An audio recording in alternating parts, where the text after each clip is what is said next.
बिस्मिल्लाहिर्रहमानिर्रहीम। अस्सलाम वालेकुम नाज़रीन, आज हम आपके सामने कुछ खबरें रखेंगे और आपको उनकी डिटेल बताएंगे कि किस तरह से इमरान खान ने, व्लादिमीर पुतिन ने और शी जिनपिंग ने अमेरिका, यूरोप, इसराइल और भारत को बेवकूफ़ बनाया है। अमेरिका जो खेल खेल रहा था, पुतिन, शी जिनपिंग और इमरान खान इसको बड़ा क्लोजली वॉच कर रहे थे और इन्होंने मिलकर ऐसी गेम खेली कि अमेरिका का खेल उसी पर भारी पड़ गया। डिटेल्स आपको बताते हैं। उससे पहले अगर अभी तक आपने हमारा चैनल सच टीवी सब्सक्राइब नहीं किया तो इसे अभी सब्सक्राइब करें और बेल आइकन पर क्लिक करें ताकि हमारी आने वाली वीडियोस आपको वक्त पर मिलती रहें। पहले आपके सामने दो खबरें रखते हैं, फिर आपको उनकी डिटेल बताते हैं और फिर नेक्स्ट टॉपिक पे जाते हैं। भारतीय अखबार द प्रिंट की खबर है, Russia to Riyadh, Imran Khan now has a history of being in the wrong place at the wrong time. क्या आपको लगता है कि इमरान खान गलत वक्त पर रूस पहुंचे थे? जहां पर आपकी सोच खत्म होती है वहां से इमरान खान की सोच शुरू होती है। इमरान खान, पुतिन और शी जिनपिंग ने यह वक्त चुना हुआ था इमरान खान के रूस के दौरे का। इस पर आगे चलकर बात करते हैं। दूसरी खबर DW जर्मन अखबार है, why Imran Khan Russia trip will further isolate Pakistan. क्यों इमरान खान का दौरा रूस पाकिस्तान को मजीद तन्हा कर देगा। अब इन दोनों खबरों को आप अपने जहन में रखें कि इमरान खान गलत टाइम पर गलत जगह पहुंचे और दूसरी खबर कि इमरान खान का दौरा रूस पाकिस्तान को तन्हा कर देगा। नाज़रीन, आपने यह सुना होगा कि यूक्रेन का प्रेसिडेंट वोलोदिमीर ज़ेलेंस्की एक कॉमेडियन हुआ करता था। यूक्रेन में ईसाइयों की आबादी है। एक कॉमेडियन जो कि यहूदी है, वो हादसाती तौर पर यूक्रेन का प्रेसिडेंट कैसे बन जाता है। फिर जिस तरह से उसको पूरी दुनिया के सामने एक हीरो पोर्ट्रे किया जा रहा है कि अमेरिका उसे कहता है कि मैं जहाज भेजता हूं, तुम्हें यहां से निकालते हैं, तुम्हारी जान को खतरा है। वो कहता है कि नहीं, मैं यहां से नहीं निकलूंगा, हमें राइड की नहीं, हमें हथियारों की जरूरत है। फिर साथ ही वो यूरोपियन लीडर्स को मुखातिब करते हुए एक वीडियो बनाता है कि हो सकता है आप हमें आखिरी बार देख रहे हों। और फिर यूक्रेन में जो कुछ हो रहा है वो वाकई में दिल खराश मनाजिर हैं। हमारे यूक्रेन में बहुत सारे दोस्त हैं, मैं बजाते खुद यूक्रेनियंस को बड़ी अच्छी तरह से जानता हूं, लेकिन यूक्रेन रूस के खिलाफ इस्तेमाल हो रहा था। और ये गेम खाली रूस तक नहीं रहनी थी, ये चीन में भी आनी थी, ये पाकिस्तान में भी आनी थी, इसने सीपैक को भी निशाना बनाना था। ये बहुत बड़ी गेम थी और रूस और चीन इसको देख रहे थे और ज़ेलेंस्की को बिठाया ही इसीलिए गया था। देखें, ये तो आप सब जानते हैं कि रूस की ये पॉलिसी है कि जितने भी x Soviet union member states हैं वो दोबारा से सब एक हो जाएं। लेकिन रूस ने यूक्रेन पर ही क्यों हमला किया? ज़ेलेंस्की, जिसका कोई पॉलिटिकल कैरियर ही नहीं है, कोई उसकी स्ट्रगल ही नहीं है, वो अचानक ही यूक्रेन का सदर कैसे बन जाता है, और वो भी एक यहूदी। तो मुख्तसर ये कि यूक्रेन अमरीकी मफादात के लिए इस्तेमाल हो रहा था और अब इस खित्ते में जो भी अमरीकी मफादात के लिए इस्तेमाल होगा उसका यही हशर होगा। ताइवान और भारत पर भी आते हैं। लेकिन जिस तरह से अभी ज़ेलेंस्की को हीरो बनाया जा रहा है, जिस तरह से पूरी दुनिया अपनी सिंपैथीज दे रही है यूक्रेन के लिए, ऐसे में हमें इमरान खान को रूस का दौरा क्यों कैंसिल करना चाहिए था? यूक्रेन के लिए या अमेरिका के लिए? यूक्रेन में जो कुछ हो रहा है उस पर हम बहुत उदास हैं, लेकिन उससे ज्यादा उदास हम कश्मीरियों के लिए हैं। उससे ज्यादा मजालिम कश्मीरियों पर हो रहे हैं, उससे ज्यादा मजालिम फलस्तीनियों पर हो रहे हैं। क्या अमेरिका हमारे हक में खड़ा होता है? क्या यूक्रेन ने भारत के साथ ताल्लुकात छोड़ दिए हैं कि आप कश्मीरियों पर जुल्म कर रहे हो? हम आपके साथ किसी किस्म के ताल्लुकात नहीं रखेंगे। यूक्रेन ने भारत के साथ ताल्लुकात खत्म नहीं किए तो हम क्यों रूस के साथ ताल्लुकात खत्म करें? पूरी दुनिया जानती है कि भारत क्या मजालिम कर रहा है मुसलमानों पर, और पूरी दुनिया आंखों पर पट्टी बांधकर बैठी हुई है। कोई भारतीय मुसलमानों के हक में खड़ा नहीं होता, कोई कश्मीरियों के हक में खड़ा नहीं होता, कोई पाकिस्तान के साथ खड़ा नहीं होता।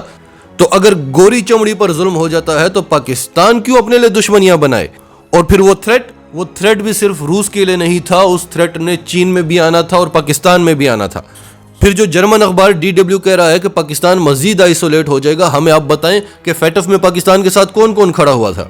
जो खड़े हुए थे वो आज भी खड़े होंगे, और जो नहीं खड़े थे उनको खड़ा करने के लिए हमने 75 साल गुजार दिए हैं इसी आसरे में। आज हम अमेरिका से इमदाद नहीं ले रहे, आज हम अमेरिका से असलहा नहीं मांग रहे, आज हम अपना असलहा खुद बनाते हैं या दोस्त ममालिक से लेते हैं। हम अमेरिका के काम आते हैं, अफगानिस्तान में उसके काम आते हैं। अमेरिका हमें $20 अरब की इमदाद देता है और हमारी मईशत को $200 अरब का टीका लगता है अमेरिका की जंग में। लेकिन अमेरिका हमारा शुक्रिया अदा नहीं करता, उल्टा वो $20 अरब का एहसान जताता है। तो ये सब कुछ हम क्यों बर्दाश्त करते हैं, क्यों बैठकर सुनते हैं? क्योंकि हमारे जाती मफादात होते हैं अमेरिका में, हमने वहां पर अपने असासे बनाए होते हैं। और अगर पाकिस्तान का कोई ऐसा लीडर आ जाए जिसके जाती मफादात नहीं है अमेरिका में, तो अमेरिका अगर पाकिस्तान को इस्तेमाल करने की कोशिश करेगा तो वो अमेरिका को उसी तरह से आंखें दिखाएगा जिस तरह से इमरान खान दिखा रहे हैं।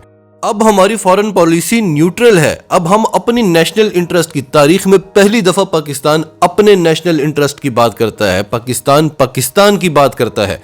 रशिया और यूक्रेन की जंग है तो हम क्यों रूस से ताल्लुकात खराब करें, हम क्यों यूक्रेन से ताल्लुकात खराब करें।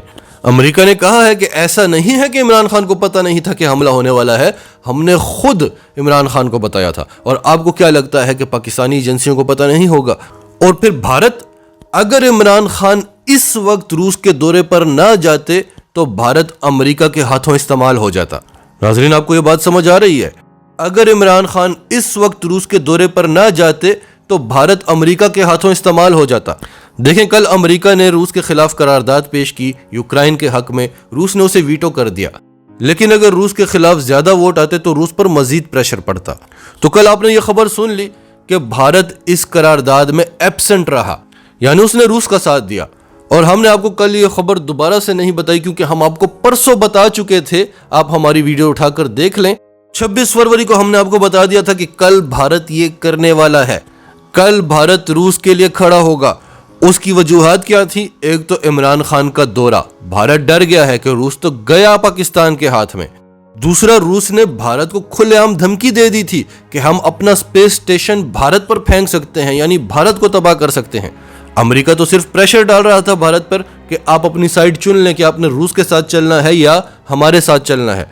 लेकिन रूस ने भारत को खुलेआम धमकी दे दी और भारत ने देखा कि चीन तो सही कह रहा था कि जब वक्त आएगा तो अमेरिका आपके काम नहीं आएगा, आपको खुद ही लड़ना पड़ेगा। तो भारत ने देखा जब यूक्रेन को खुद ही लड़ना पड़ रहा है तो मैं किस खेत की मूली हूं। अब आप ये बात गौर से सुने कि इमरान खान ने ये दौरा करके भारत और अमेरिका को भी लड़वा दिया है।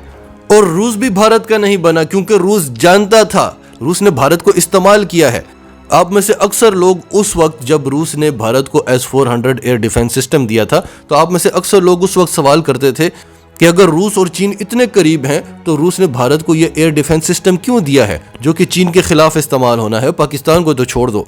तो हमने आपको क्या बताया था कि रूस चीन और पाकिस्तान को एतमाद में ले चुका है।